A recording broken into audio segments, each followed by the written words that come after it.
Hello, everyone. Emily Braun again, owner of International Lifestyle Consulting from Toronto, Canada. And today I have pleasure to meet a real expert in life in Mexico, actually CEO and founder of Choosing Mexico company, uh, American expat with great experience working in travel, traveling, mm, living in different countries, who landed up in Ajijic, Mexico. So Greg Custer, I'm happy to see you and Thank you. happy to speak with you, sharing your knowledge, your tip of advice with my listeners. Thank you. Thank you, Emily. It's not secret that I'm following and reading Greg articles for years. It's actually one of the sources of information that I personally inspired and sharing with others.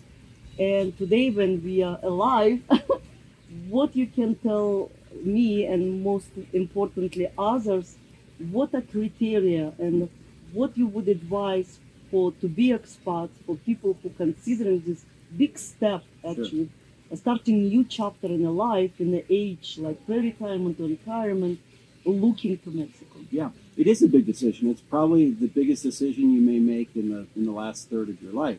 And I've worked in Mexico tourism for over 40 years, mostly training travel agents about Mexico. And I moved to Mexico in 2015 to become a permanent resident. And I moved here with my mom, who was needing better Alzheimer's care, and she lived here for almost 5 years in an assisted living facility. So what I try and do is help people expand their Mexico living horizons. There are a lot of stereotypic opinions about Mexico, and if you rely on cartoons and movies and contemporary media, you may have a very different view of what Mexico is like for full-time living. Actually limited and maybe Limited, distorted. and of course the big issue has to do with safety. Of course, many people, other people think that this is a third world country, and so I try and dispel a lot of those images, but also be very honest, telling the truths and myths of living in Mexico. And Mexico is not for everyone. That's the first thing I would say. As any other country. It's exactly. And so you need to come here with a certain degree of flexibility, sense of humor, the ability to count to 10 and take a deep breath when things get a little frustrating. And what I've done is created what I think is a useful series of criteria that people should be considering when they decide to explore Mexico for full-time living. Very interesting, very interesting. And let's go and touch this criteria. Well, what I came up with, my company is called Choosing Mexico. So I naturally came upon the letter C for choosing to establish my criteria. And what I did is I picked 6 different categories that I think you should have on your radar when you're exploring Mexico for living. And those categories, and I've got them right here, are first of all climate, secondly connectivity, the next one would be culture, community, care, and Costco. And Costco is meant to be a metaphor for having access to familiar products and services. And that's one of the ways that Mexico, I think, is an extraordinary place, because it's the only country in the world, I believe, where you can have the combination of foreign and familiar living side by side. In other words, you can have an Indiana Jones experience looking for archaeological sites in the Yucatan and go to Costco that same afternoon. So if you're going to be living overseas, for a lot of people it's important, not that you live tied to what your lifestyle was like in Canada or the U.S., but that you at least have access to familiar brands and products. And Mexico beats any other foreign country in the world in terms of that. So this criteria will give you some ideas about key factors that should decide where to live in Mexico. The other thing that I think is important is a very base decision, which is what setting do you want to live in? And I would group those opportunities into 3 different classes. So you can decide to live in a resort, you can decide to live in an urban area, or you can decide to live in a village or a town.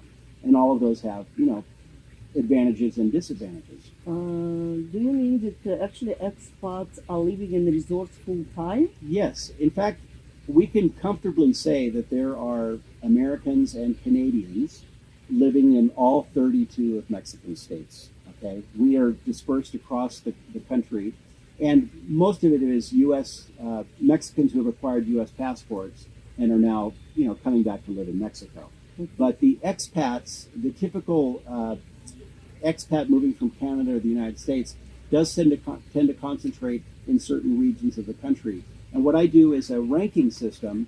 So you can't read this, of course, but I can make it available. And my ranking systems go to 5, which is the highest level you'll find in Mexico, down to a 1. And so the first topic I have, for example, is climate. And this is very important because I believe Mexico living is outdoor living. Yeah. And many people will vacation in Mexico during the high season, winter months, and are not prepared for the dramatic climate change that happens here as we move into the rainy season. Sure. And so for me, being able to be outdoors comfortably all year round is an important consideration. So where we are here today in the highlands of central Mexico in the state of Jalisco, we have an eternal spring climate. And we have a rainy season, but because we are at 1,500 meters altitude, we do not have humidity here like you would have in a coastal location. So that's one example. So on the scale of 1 to 5, this place would get a 5 in terms of its ranking for living comfortably outdoors. And it's very important for people who considering this change being in like pre-retirement and retirement year, because actually it's affect our health, our well-being. It does. And in fact, what I hope is that when people move to Mexico, they view it as a real transformational experience. And yes, you can come to Mexico and stay living in a bubble, and all of us do that to some extent. I'm not going to lie, I go home and watch HBO and Netflix in the evenings. But to really embrace Mexico, you need to consider another couple of very important criteria, which are culture and community. Culture is an interesting one because there are regions of Mexico that are super cultural meccas in terms of indigenous culture and in terms of contemporary indigenous culture, not just old buildings, but actually interacting with the peoples whose ancestors built those old buildings. So culture across Mexico is very diverse and vast. So this country has still to this day over 60 indigenous languages that are spoken, more than any country in the world except for India. Okay, and it still has very strong indigenous roots that are visible in all 32 states of Mexico, but particularly in the southern part of Mexico. So a place like Oaxaca or Mérida in the Yucatan Peninsula, or Mexico City, Puebla, Michoacan, Jalisco, where we are here, still has very ancient traditions and cultural traits that come forward in terms of festivals, in terms of music, of course, cuisine, arts and crafts. And this is a remarkable landscape. And I think to come here and not explore Mexico is really a shame. And that leads to this one here called connectivity. And when I talk about connectivity, I'm talking about not only air connectivity, but also how easily you can move about getting to know other parts of Mexico. An advantage that this area has is we are only 30 minutes, hard to believe, only 30 minutes from the Guadalajara airport. And so if you want to be close to an international airport or an airport that has very good domestic air service to all corners of Mexico, this is a great spot. But it also has to do with bus transportation, because that's the way most people move between cities in Mexico, with intercity buses that are Mercedes-Benz, Volvo buses, very comfortable, almost like an airline business class seat. Yes, I felt like a business class. Actually, I cannot say that I often fly by business class. And here I have opportunity to feel like a business class, having the view of landscape around me and all the amenities. And I really like it. Yeah, Wi-Fi, movie channels, a snack they give you when you board the bus. Not now during the fully COVID, but reclining seats. It's a very comfortable experience. So connectivity is important.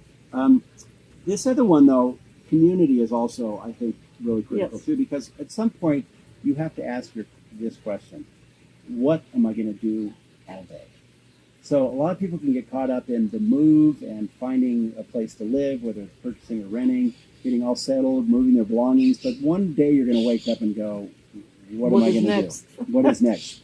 And so there are places in Mexico that are better than others at community opportunities around volunteerism and also around connecting with other foreigners who have moved here with similar interests. And we are sitting right now in the oldest expat organization probably in the Western Hemisphere, the Lake Chapala Society, that was founded in 1955. And so there are places in Mexico where you can have a very soft landing. In other words, you'll get here and you'll have support around learning about your community, things like how to get a driver's license, how to open a bank account, how to improve your Spanish. We offer a course on Mexican manners. So there's all kinds of ways to help you integrate into your new life in Mexico. So what other places, other than Ajijic places, cities, regions you would recommend? Well, in the terms of community, I would recommend some very specific places. One of the other ones, of course, which is an iconic location in Mexico, is San Miguel de Allende. Similar to here, foreigners have been living there since the 1950s. And so they have a number of social clubs.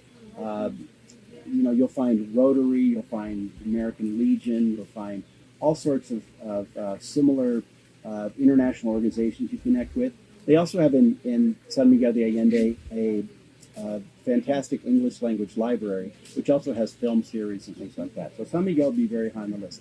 Merida in Yucatan Peninsula would be very high on the list also, because not only the number of expats, but they are very united, and there's very good English language media in Merida. 3 or 4 magazines that come out with fascinating stories and articles, and a very active social calendar. As far as beach resorts go, I think Mazatlan is a very good choice also, especially the historic center, which has a number of expat-oriented activities. And the other place I would recommend for community is Mexico City, believe it or not. Now, I know a lot of people, because of the altitude, because of air quality, maybe that's not a place they would gravitate to. But Mexico City is really a series of small colonias that have been, in some cases, just overtaken as the city has grown, but that preserve the feeling of a small colonial town. You have this feeling. So you have the ability there to get to know your neighbors, and really it's much more of an immersion community experience, but there's just endless variety of things to see and do in a city like Mexico City. Oaxaca is another place that's attracting a lot of expats, and they tend to congregate around volunteerism and social programs to integrate with the local communities. But a lot of English speakers would be found in places like that. What about Puerto Vallarta, Riviera Maya? Well, Puerto Vallarta and Riviera Maya. Puerto Vallarta in particular is one of my favorite beach resort in all of Mexico. And there is a large community there, but it's sort of a commuter community, because a lot of people to live there, you really have to have a car to get around. Yeah, you can use public buses, of course, but it's not as if the expats are sort of centralized. And it's now the entire Bay of Banderas, which includes 2 states, Jalisco for Puerto Vallarta and the Riviera Nayarit to the north. And so it's a much bigger area. It's 100 miles of coastline, and people are much more dispersed. The Riviera Maya is, of course, Mexico's superstar beach resort destination, and it attracts a lot of interest now from people looking for full-time living. And there, yes, you can move to towns like Puerto Morelos, you could move to Puerto Aventuras, you could move to Tulum. Playa del Carmen, of course, it's not a village anymore. There's over 300,000 people living there. And so it's just a different pace. If you want a village pace, then there really aren't beach resorts that are going to comply with that, with some exceptions. One of the exceptions would be Ixtapas y Guatanejo, which is a wonderful village Pacific beach resort setting in Baja California. On the Pacific side and on the East Cape side of the peninsula, you have small towns like Todos Santos. There's the East Cape region, which is just south of La Paz, which is also much more of a village setting. But again, if you come back to all of this criteria, you're going to want to honestly look at which of these things are most important and where is the delivery going to be best achieved. Care is one that we haven't talked about, but obviously that's very important for especially older Canadians and Americans moving to Mexico. And Mexico, if your image of Mexican healthcare is that it's third world, that is not true. Mexico has world-class private hospitals and private clinics. And we happen to live where we are right here, right next door to Guadalajara, which trains thousands and thousands of physicians who go on to work as doctors in the United States, Canada, and countries all over the world. So Guadalajara has universities and medical schools and private hospitals that are the best in Mexico. The other place for premium healthcare is, of course, Mexico City, Monterrey, and then Northern Baja. Northern Baja is another very interesting region because it's just south of San Diego. You mean Tijuana? I mean, yes, Tijuana, but most importantly, the villages to the south. So this would be Rosarito and Ensenada. So you have Southern California weather. You have access to easily crossing into the United States when needed. So if you want to go to a baseball game, drive up, get across, and there you are in Southern California. You also have very high quality medical care there and all the amenities that you would expect. What you don't have is culture and community like you have in central and southern Mexico. Understandable. Maybe it will grow and currently already more and more people coming, or you see that this area is more kind of come and go. Well, I think those areas, for one thing, northern Mexico in general doesn't have the foundational indigenous cultures that Mexico is known for. Those are all basically in central and southern Mexico. So what that means doesn't mean they don't have culture, of course, but it's a different culture. It's norteño culture. And it's a culture that in many respects looks north more than it looks south. So if you're in northern states of Mexico, very likely, soccer is probably not that popular, and you have a favorite NFL football team that you root for, or a Major League Baseball team. So there's a lot of cultural influence that seeps across the U.S. border into the northern states, just like Mexican culture is very prevalent in the southwest of the U.S. So it goes both ways. Interesting. Since I'm actually, my interests are global. I'm North American now for many years, but working with Europeans and people coming from different parts of the world, I noticed over the years that more and more foreigners from other countries, other than North American countries, coming to Mexico and actually happy to be part of the expat society or forming their own expat society. And actually it was for years that refugees or political refugees from Latin America, South border, other parts were coming to Mexico and integrated in society, which is kind of clear for me. But even from Europe, from Asia, from many different countries, and there are specific cities, as far as I know, in Mexico, like San Cristobal de Casas, which might attract, I don't know why, for some reason, Italians and Germans. Right. Or Querétaro. Yeah, that's interesting. Attract people from different countries. So this, palette of different influences and cultures coming together really it's very amazing. interesting. And Mexico has had a very open immigration policy that has benefited waves of immigrants coming from South America, but also coming from Europe. There's a large Jewish population in Mexico. There's a large Lebanese population in Mexico. Of course, Spaniards are numerous and very important in Mexican culture even still. But it's, yes, and the interesting thing is from a tourism standpoint, most European tourism explores southern Mexico because they come here for longer visits and they're much more interested in Mexican indigenous culture. Mm-hmm. So a typical itinerary for someone coming from Germany, Italy, Switzerland, all of Western Europe and even Eastern Europe would be to fly into perhaps Mexico City and then work your way south to the state of Oaxaca, San Cristobal de las Casas, and then work your way up into the Yucatan Peninsula, states like Campeche, Yucatan, and maybe end up over in the Riviera Maya. So much more European visitation in southern Mexico. But you're right. Even here at the Lake Chapala Society, if you look at our membership database, we have people from over 35 countries their country of origin that are members of the organization. So it's a very cosmopolitan little town. For a town that only has 12,000 full-time residents, we have a lot of different nationalities represented here. It's amazing. And again, the tourists which are coming from Europe and other parts of the world, I think discovering this land and coming next time and actually selecting it for retirement as well. Yes, it's a global phenomenon, and the big change that happened in Mexico in terms of the availability of services and products was the North American Free Trade Agreement signed in 1994.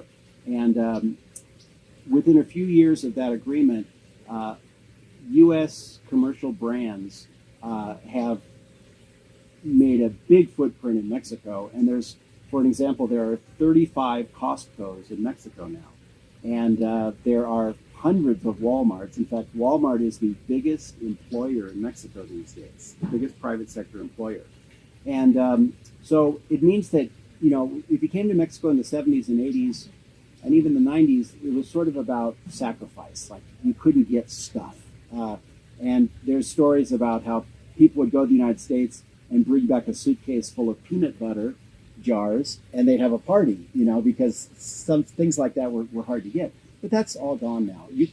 I can guarantee you can find just about anything you want here. And if it's not available on a local supermarket shelf, we now have Amazon.mx, which I could order new Birkenstock shoes right now, and they'd be at my door tomorrow morning at 10 a.m. It's a big advantage. It is. Because, you know, giving up what you're familiar with is part of the decision. Now, there are places in Mexico you can go to be completely off the grid. You will find no English speakers in the near vicinity, and you can have that kind of immersion experience. Or you can sort of combine those two. I like living in a village setting where you can engage with the Mexican people. You can become a volunteer, help with local causes, but you also have comforts and big city entertainment. All the big stars stop in Guadalajara for concerts every year. And we also have here English language theater. We have 3 theater companies here that produce Broadway musicals, comedies, dramas throughout the year. So that's just another interesting outlet we have that's unique to Ajijic. So you don't need to fly to New York to be in Broadway, is what you're saying? Well, I'm not going to say it's actually Broadway quality, but we do our best. Yes. And what is interesting that it is functioning and people are busy. People have a variety of activities and options to select based on interest, or maybe develop new hobbies and interests. Well, that's the thing. I want to believe that immigration to Mexico is part of the new future of Mexico. In fact, one of the, United Nations International Development criteria is the percentage of your population that is foreign-born. And Mexico has traditionally had a low percentage, but that's changing now. And part of Mexico's 21st century is going to be how foreigners are bringing skill sets and professional experience to Mexico, and also how Mexicans who have grown up in the United States are moving back to Mexico and bringing with them language skills and job experience. Interesting side note, here where we live in the municipality called Chapala, we had a government change last fall, and our brand new head of transit police worked for 24 years on the Dallas Police Department. But he was from Chapala. He migrated to the United States, worked there, and in retirement has come back and is now the head of the police force here. So I view those kind of exchanges as an important part of Mexico's future. So if years ago people knew that Mexicans coming to North America, to US and Canada, actually running from Mexico, what we have now, a Mexican, maybe even second, third generation, coming back, not only to retire, even to live and work in Mexico, having the US and Canadian educational system, and Canadians and Americans coming back. What will be this US and Canada? Yeah, who will be left? All the Canadians I see down here, I wonder who's keeping the lights on up north. That's people like you, that's it. By the way, I am in process of my temporary relocation as well to Mexico. I wish and I would be back in Canada to serve people, to help people who are planning to relocate, who looking for information. But yes, I consider it in between all countries. I have experience living in and know as a traveler and Yes. still continue to learn that Mexico is ideal for me. Yeah. Not So- for everyone, but it really is an ideal landscape, I think. And the thing that's changed the retirement game is longevity. For generations, we were not expected to live into our 90s and beyond. And so now people, especially even with COVID, who are taking early retirement, and they wake up and face the reality that they could be active for another 20 to 30 years. And so um, that changes the whole uh, metrics that you have to consider. And Mexico, I will say this: if your plan is to come here and work in Mexico, that's a very different reason for coming, and you need to be aware of some, very important restrictions that have to do with your visa status and the fact that wages in Mexico are a fraction of what they are back home. If you're going to work digitally, you have a lot more flexibility to continue, employment working from There here. are options to remote Yeah. work for your current employee in any country, Canada and US, and live here. Yes. Or you have your own business and you're developing it online. Yeah. So there are options here. But I'm coming back to what you mentioned a couple of times. Mexico, it's not for everyone. I would fully agree. But Right. how would you would describe this ideal person or group of people who would benefit Right. in living in Mexico, even with all varieties that Mexico can offer in regards to Yeah. climate and Well, I think, first of all, if you have not traveled internationally and you're in your 50s and 60s, it could be that this environment is going to be too jarring, too different, exotic, developing country in many respects. And we have a juxtaposition across all of Mexico and Latin America of wealth and poverty. And a lot of people are uncomfortable living in that and seeing that. So I would say, but if you've traveled internationally and you've had a passport for your adult life, you're much more able to adapt and accept the realities of living in Mexico. I think the ideal person then would have international travel experience. If they are multilingual, that's all the better. And I tend to think that people who have been teachers and educators really can bring skills here to Mexico also. Because that's a big part of living here is finding ways, I think, to give back to your host country.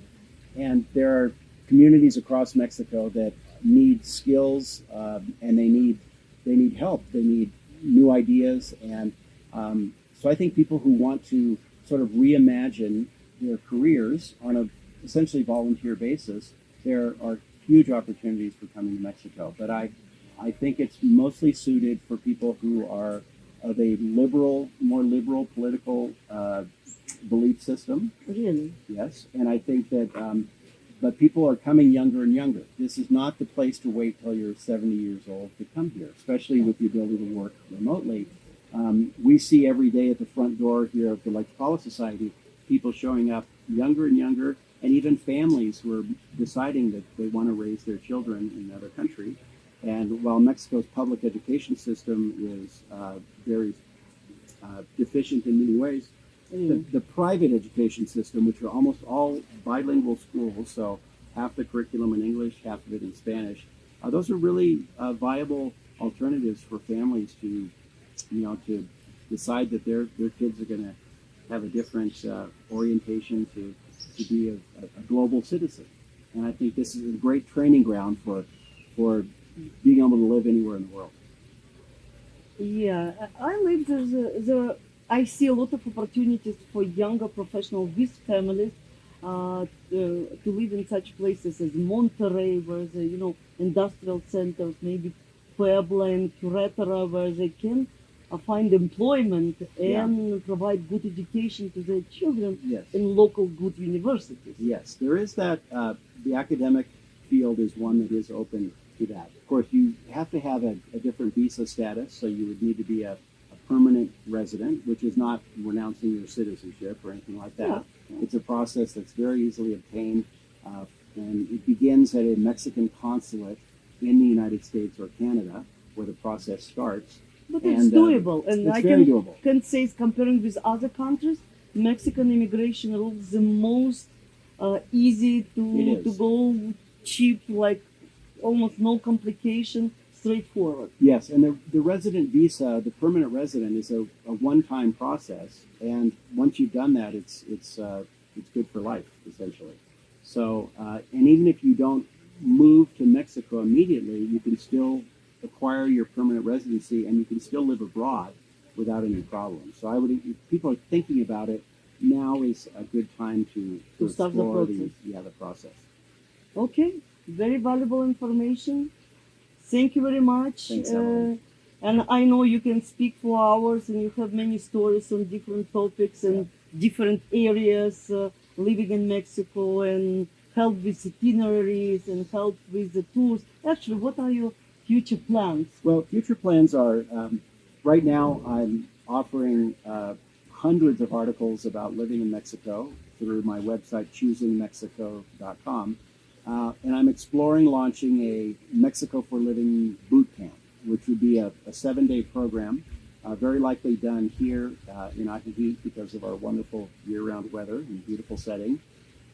So the focus would not so much be on Ajijic and Lake Chapala, it would be on explaining the advantages and challenges of living in places all over the country of Mexico.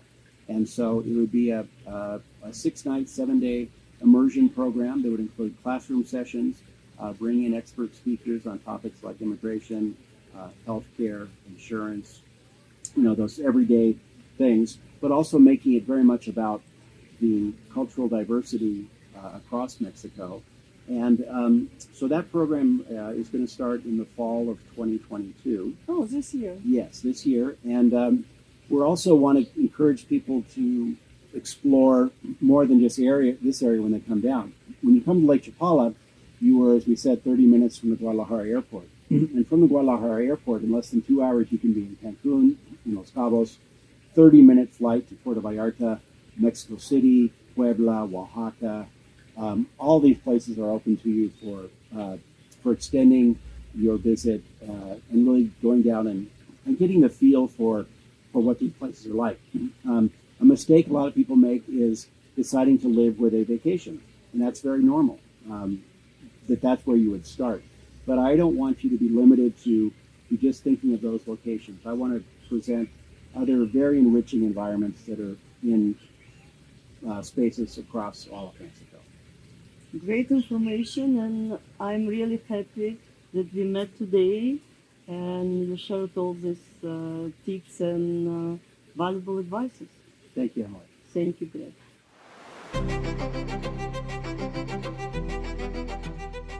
There are many reasons people choose to make the move to the destination of their dreams.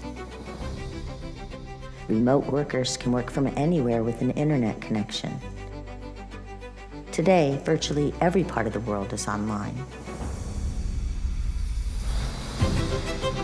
Once just the lifestyle of digital nomads, the pandemic has led millions of people to work remotely. Many are choosing to move to a foreign location. Retirees, too, discover how their nest egg can go farther when living in a location that offers a better quality of life while reducing expenses. At International Lifestyle Consultants, we have scoured the world to uncover the best foreign destinations to call home. Perhaps you dream of a pastoral life in the quaint European countrysides of Italy or Portugal. On the shores of the Black Sea, you can find luxury accommodations at a fraction of what you would pay in the United States and Canada. Enjoy a leisurely lifestyle of Caribbean or Pacific trade winds found in the beachside communities of Mexico, Central and South America. Choose from the many charming colonial towns located in the same region. Discover areas with quality access to dental and health care that have attracted many foreign travelers on a budget. We make choosing to live in your dream destination a reality We have curated migratory, cultural, and investment opportunities that you will not find elsewhere. We know firsthand how to help you create your step-by-step relocation plan. You'll begin your journey by filling out our Know Yourself questionnaire. We can also arrange discovery tours so you can experience the culture up close and personal prior to making your move. You don't have to dream of living in an exotic location. Contact us today and make that dream a reality.